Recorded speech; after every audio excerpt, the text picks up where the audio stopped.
Hafide, and welcome to D18 tonight. I'm your host, Crystal Paco, and wasn't that some epic entrance music?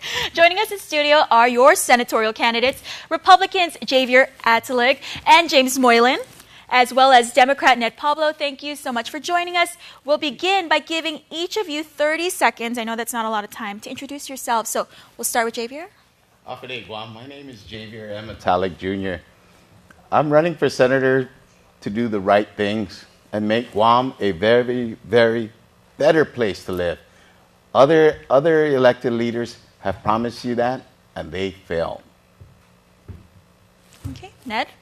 Hafide, Ned Pablo. My name is Ned Pablo, and I'm a candidate for this senatorial 2018, and I'm on the Democratic side, number 9 on the ballot on the Democratic side this primary. And I'm running because there's a lot of things that need fixing in our government, and there's a lot of things that of injustice that needs to be corrected. And James? Oh, thank you. Hafide, my name is James Moylan, but please call me Jim. And let me say, I'm running, of course, for senator. I'm going to need everybody's vote. I'm going to need your vote, too. So please remember that. Currently, I'm a accounts manager for Netcare Health Insurance with the government.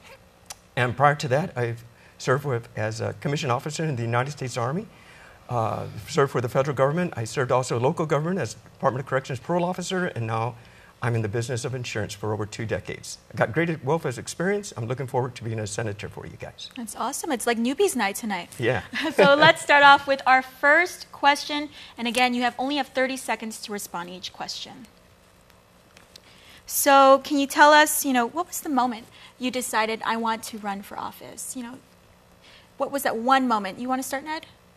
For me, that moment was always going on social media and, talking about everything that's been going on and happening in our government, that, our leaders have not been representing the indigenous Chamorros and the people who make and call Guam their home. And, instead of being a person who says all these things and to be considered a hypocrite, I'm making my move to show what kind of knowledge and wisdom I have. And Jim? Oh, sure. Well, I have a great support group. I've been asked, I considered it, but what I was really looking at is I love our island, I love our people, and what I really think is we can expect more from our government in the forms of services. I think I can provide that from my experience, so I'm looking forward to providing that for the people of Guam. That moment came when I was ready to do it with my great support and backing from the people I know. Okay, thank you. And expect more, again, is your slogan. Javier, yes. What was the moment you decided I'm going to run for office? Well, every morning when I wake up, I take my daughter, I drop her to school. So I always turn on the radio. I listen to all the news. And everything I hear is always about something negative about the government, something that the government is short-funded, something about the public always scrutinizing the government. It's, when I woke up to that every day listening to this thing, what I said to myself was, what I need is to restore government trust back to the people. That's it. Mm-hmm. And so 2 years is not a lot of time in office. What will be your first piece of legislation that you introduce? We'll start with you, Jim. Oh, okay. Well, I just don't have one. I have several bills. I think for running as a senator, we need to be ready right from the start. Great support groups. I have bills supporting small businesses. I have bills on government reform. And I got bills to introduce for our homeless population as well. So great ideas. I have great backings, great support system, working on that. We're ready to work from day one. When the legislations, they ratify those votes and we're in, on Inauguration Day, you're going to see several bills coming from our office. You don't want to be more specific? No. Ned? There's a lot as well, but, since the main issue is about our government finances, so I would like to push first for, if possible, we get 2 public auditors. Because, if we're just dealing with one, they're vulnerable to having influence with the administrative branch and self-interest, and it could be also that they're not that strong enough to look at the best interests of the financial issues and problems we're having in our government. And then also another one I would like to see is if we can have a self-governance study done, because that right there alone will break it down into so much layers that we can start seeing where are the issues and the problems really lie, and we can look at it at a big holistic approach on, where is it we can ask the federal if with the unfunded mandates to the underfunded. And my time's up. But thank you, Ned. Yeah. Same question, Javier? Well, my first thing is that I would first set higher standards for government, okay? When these people are out there, public officials, elected officials, are just breaking the law right in front of our very eyes in broad daylight, and nobody does nothing about it, I'm kind of concerned about it. I'm 50 years old, and I want to know when I retire in my lifetime as a private investigator, I want to know that our government is going to be there for me. That's the first thing I'm going to do, is set enforcements of the law. Writing another law to help out another law is not the answer. You must enforce it, and anybody that breaks the law will be punished. Okay. And you mentioned it a little bit about finances, about government finances, and a lot of talk about raising taxes. Are you for raising taxes? Or if you're not, what is your proposition to generate revenue? So let us start with Ned. Well, I was an inventory control clerk, so, you got to audit everything. We got to see where do we stand? How much of this do we have really here? How much do we have there? Is all of the high-ticket items, are they really there? Is there waste, fraud, abuse? Is there illegal things going on? And that's what, if you get a really good audit done, which through a self-governance study and economic study, it will give you those windows of where the improprieties are coming from. Okay, so plug the holes in spending. Javier? Okay, what was the question? It was relative to tax hikes. Are you for raising taxes? If not, how do you... I am totally against tax hikes, because, I understand that the government needs to function, okay? But let's just talk about this thing this morning. The governor mentioned that we need to keep fire, we need to keep the police, we need to keep teachers, we need to keep the hospital going, and stuff like that. Okay, he mentioned the 5 things because those things are all mandated by the federal government to keep it alive. There's about 57 agencies in the government of Guam. For 165,000 people that live here in Guam, we need that much government agencies? Do we really need 12,000 employees in the government? Well, we need to take a look at that, and I can't answer that from the outside of the fence. I need to be inside the fence to understand really what's going on with the government. Thanks, Javier. Jim? My platform is about creating jobs, and that's through small businesses. Raising the GRT does not help small businesses, nor does it help the people of Guam when we're just buying our basic needs. I rather not raise the GRT. I rather focus on where we got the leaky buckets, right? Where is our revenue not coming in? We need to collect our revenue, fix those taxes, and not add for a GRT, increased GRT. Let's look at these leases. We have big leases going on. Can we eliminate some of that? Let's look at positions as well. Okay, next question. We're all talking about, saving less money. Actually, we're going to go into a break, but I'll hold my question. So more when D18 returns. Make sure you log on to Facebook and tune in, and you can add your questions so I can ask them. So more after the break.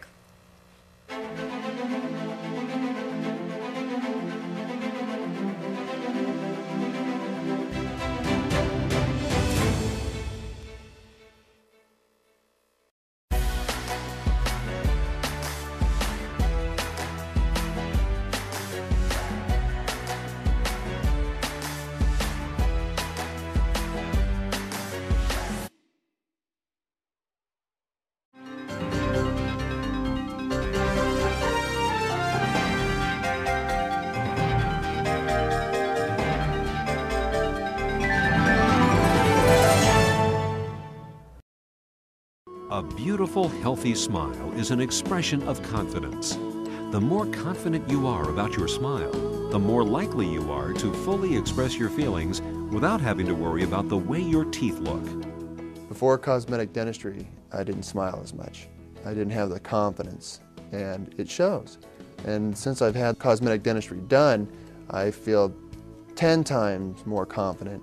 I make my initial introduction with a nice big smile and a handshake, and I just feel like it really is a relationship builder, a nice warm smile, and it makes the clients and customers feel more comfortable with you, feeling confident, and they feel that you're not just there for business, that you're also there kind of as a friend as well. So, I mean, it's amazing how powerful a smile can be. A good smile. Since your smile makes a significant impression on those around you, it is important that it makes the impression you want it to make.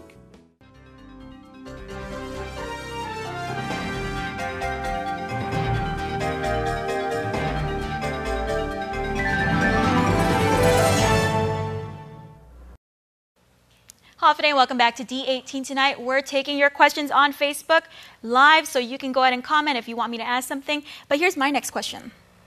What are your thoughts on part-time legislature? Since all of you are talking about cutting spending, I want to know how you feel about the part-time legislature. Let's start with Javier. Well, when I look at it this way, okay, there's only 15 senators, and it's a $9 million budget. You do the math. You think about it. Is that legislature really worth $9 million? Well, let's just talk about this, because if I was to go in there, I would bring it down. Okay, we'll keep it at $9 million. But the way you want to cut there is, how about we bring it down to 11 senators? How about that for starters? Okay, Ned? Or we can bring down their salary, give a different bracket of pay scale for the staff as well. We just cross the board, the government reduce, and the duplicate positions, and there's a lot of agencies that are overstaffed, and none of them are productive or even doing their work. I mean, that I've seen personally. 2-hour lunch breaks, 3 hours, sometimes it's 4 hours, come in the morning, get off at lunch at 12 and never come back, or they'll don't come in the morning, come in the afternoon, and then just stay all the way until 5 o'clock. And Jim? Part-time legislation, it's a great idea to consider. I wouldn't mind it myself. You can keep your full-time job and still be part-time legislation. It could open the field up for a lot more people interested to run for Senate. So I would consider it. Moving on to the hospital. Hospital's been making headlines for a very long time now. Decades-old problem, always short funding. What do you propose we do to fix the situation? Let's start with you, Jim.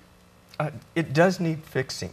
That's the correct word. Is it through increasing GRT taxes? I don't think so. It needs fixing from the inside first. We have a lot of special folks there that can help and have great ideas how to do this. Just like our tax revenue collections, right? We had to fix the leaking bucket. What can we fix at GMH as well? Let's fix that. And then we can move on to see how we can help the revenue, increase the revenue to do that.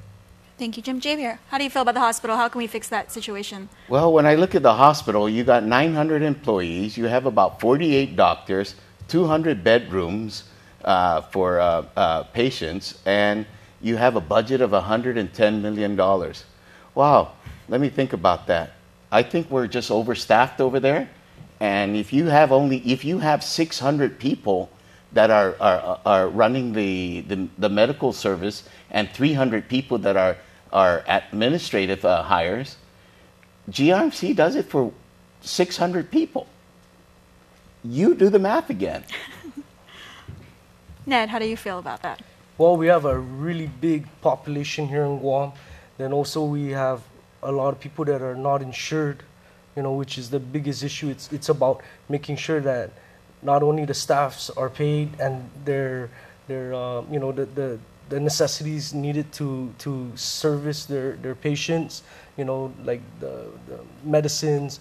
It's always going to be underfunded because of the population and the uninsured. We need just a better insurance program, and we need to find out how we can fund it better. Okay, time's up. I'm actually going to take this question here from our Facebook after the break. More questions will come after the break. You're watching D18 Tonight.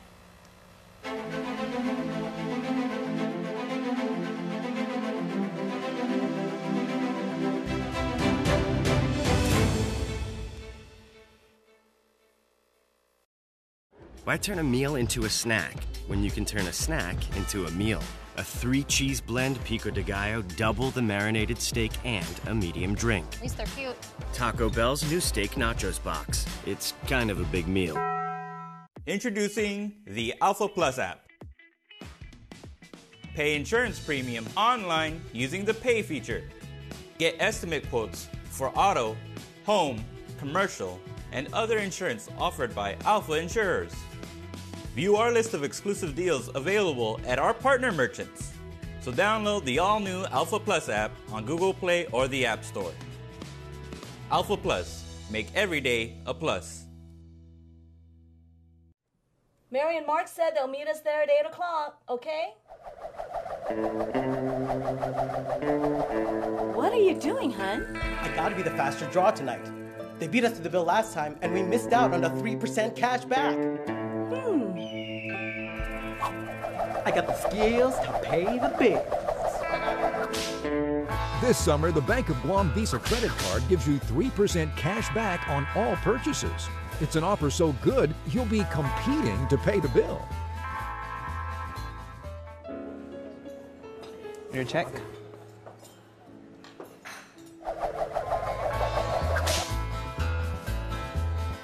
The Visa credit card with 3% cash back this June, July, and August. Only at Bank of Guam. Terms and conditions apply. Bank of Guam, the People's Bank, member FDIC.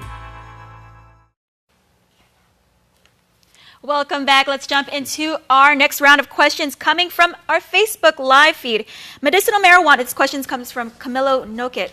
Medicinal marijuana bill passed 3 years ago. What will these candidates do to help get the medicine to those suffering, and also their stance on recreational use? Jim, let's start with you. Sure. People of Guam voted for medicinal marijuana for years already, right? We need to get that going. Let's get it done. It can get done as well. And before we get into recreational marijuana, let's fix the medicinal. That's what we want to do first. Then we can put out the referendum for recreational. Then we can look at that and see what happens. So fix the medicinal ones, get it done. The people of Guam want it done. Let's get that done. We'll talk about recreational later, but medicinal comes first. Ned, how do you feel about medicinal marijuana? Medicinal and recreational will stimulate our economy. Also, we can use that funds, like we were talking about earlier, about our hospital. Just use that whole, financial gain and revenue to, if anything, subsidize our medical, where it's pretty much free for the whole entire island. If it produces that much, I'm all for that. If we can make enough money to give everybody here free service for medical. And Javier? Well, I truly believe that medical marijuana was designed to help people with issues that like sleeping or eating. I never heard of somebody that had the giggles or had the munchies or even felt sleepy from it go out and kill somebody or do something radical, okay? The people have already spoken. Governor, wake up. Do it already. The people need it. This is for medical marijuana. Thank you. Again, another question from a Facebook viewer, from Dave. Dave asks, how about revisiting gambling and making the taxes collected from that go to help GMH? What are your thoughts on that, Ned? For me, depending on what kind of gambling, the progressive stuff I don't like. If it's for our tourists, yes. For the local population, we just stick to the cultural cockfighting and pay red, bingo. The progressive stuff like the poker machines and blackjack and baccarat or whatever, that kind of stuff, it's going to be toxic for our community. Javier, your thoughts? Well, I believe this, that casino, everybody looks forward to going that during the carnival time. So I would make it like this.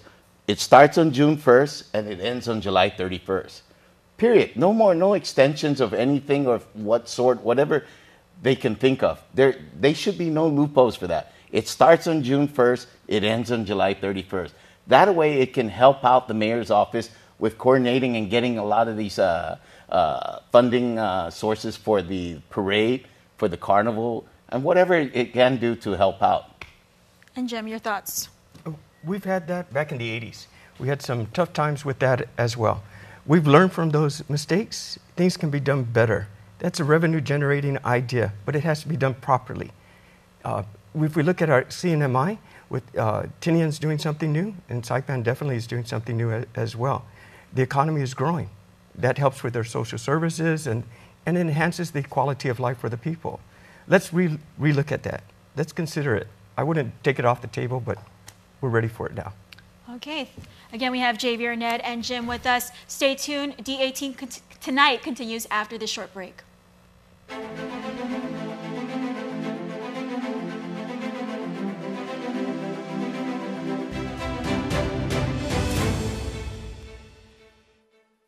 Summer is here, and at Cars Plus and Mighty, that means big savings during our summer clearance event. Right now, save up to $8,000 on select 2018 Ram 1500 SLT Crew Cab, or save $3,250 on a 2018 Chrysler Pacifica, voted Family Car of the Year. 1.99 APR financing is available for qualified buyers. Plus, buy today and receive a Cars Plus value card, where you get 21 cents off per gallon at all Shell stations. Don't miss our summer clearance event, going on now at Cars Plus and Mighty. Cars Plus, driven by you. In this divided world, there are still things that unite us. Great music, thrilling games, and the love for that perfect burger. Ruby Tuesday Guam, for the love of burgers menu. For a limited time, get an amazing burger for just $11.99. Lunchtime at Ruby Tuesday Guam. GU Self-Storage, conveniently located near the Harmon McDonald's. We offer affordable rates, online payments, and auto bill pay for your convenience. Plus gate access daily from 6 a.m. to 9 p.m. Call us today at 648-7867 for more information. A strong economy depends on a strong middle class. Businesses need help to survive in these tough times, and new industries are needed. As your governor, I will propose tax cuts for small businesses. We will streamline government operations to create a more business-friendly environment. We will invest in infrastructure and in our people by expanding opportunities to learn much-needed trades. I'm in to help get us there, and I humbly ask for your vote. I'm Lilian Guerrero, and I approve this message. Welcome back to D18 tonight. We're getting close to wrapping up our show, but up next is our exclusive digital show, The After Party with Nestor Lecanto. This week's analysts are Ron McNinch, Mike Bavacqua, and Senator Fernando Esteves. But first, more with our candidates in front of us. And again, I'm going to take your questions from somebody here at home. Eddie Cruz asks, what are your plans for DOC and the high crime rate? Javier, let's start with you. Well, first of all, I would really put that place in a lockdown. Golly, there are more drugs in that place than it is outside. You know, so the only way the drugs is coming in there is through the front gate, okay? And if I had to build a 20-foot wall, concrete fence around that thing to block these things out, then that's what I'm going to do. You can't come up with these excuses that they're having those planes come over and drop it. You got to see if the organization already is corrupted, okay? And the only way you're going to do that is if you have to narrow things down all the way down to the nitty-gritty, leave no stones unturned, and make sure that when you check those people that come in to visit, you make sure that they are being, carefully and throughout the way, make sure that it is they're being inspected very good, you know? Okay, Ned, same question. What are your plans for DOC and the high crime rate? You know, for me, if you can reduce the recidivism, then, you know, it'll be a success. There's some detainees that, you know, they do require hardcore incarcerations, but the ones that, you know, went in for whatever petty, you know, we gotta rehabilitate them. It's about rehabilitation. And if they're lacking funding now, as far as the dirtiness and the corruption, we need to go in undercover and find out who these employees are, if there is any, and get them out and clean up the act of the DOC. And Jim? I worked at the Department of Corrections for 7 years as a parole officer. Population was about a third of what it is now. Those issues were there then. We had some great directors that really fought to make sure things were right and got the support for the employees too. Former Senator Bob Clissy was my director at the time. The facility itself is not meant for what it's handling right now. There's facility issues. We can still make a difference. We had the right management in place, get the right legislation in place, vote for me, you'll see a change. Okay, so we've already covered the hospital, we've covered the corrections facility. Let's talk about our schools. This question comes from Stephen Blake. How can you help our children at DOE schools, the future leaders of Guam? Let's start with you, Jim. Oh, education's where it starts, right? And the revenue is needed to help the education process. I'm going back to my platform, and that's small business. We grow the small business, it enhances the economy, we can pump in more money into the education. Right now we're seeing recently how we had to cut here, how we had to cut there, and what's going to happen? It's going to hurt the kids. We can't continue to do that. Let's grow the economy right to support the education of our children, our future leaders. Ned, thoughts on DOE? How can we help the children? As far as the children now, you just got to fund that whole system properly, and you got a lot of teachers that are basically out of their pocket, helping the government to sustain that system. So it's all about funding. We need to identify whatever it may be, grants or private entities that would like to help out as well, and it's all about revenue. So we got to find that revenue. And Javier? Well, I honestly say that we got to keep politics out of the education system. Okay, I mean, if we are going to make this board, I was really shocked when this board had a $7 million lawsuit on them, by the agency that they oversee. So I look and I say, wow, maybe the leadership is not there. But what I'm saying is that John Fernandez is a very good director, okay? And I really admire that guy. I remember when he first came in here to Guam, and I met him at St. Anthony Church, and I see this guy really believes in his school, okay?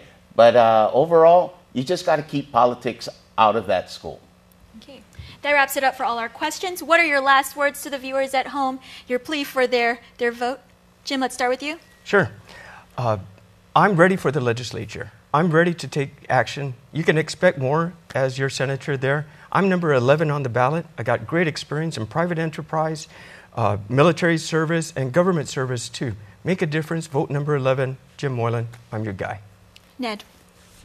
Number 9 on the Democratic ballot, and I will not let the people of Guam and the indigenous Chamorros down. And Javier, your last words.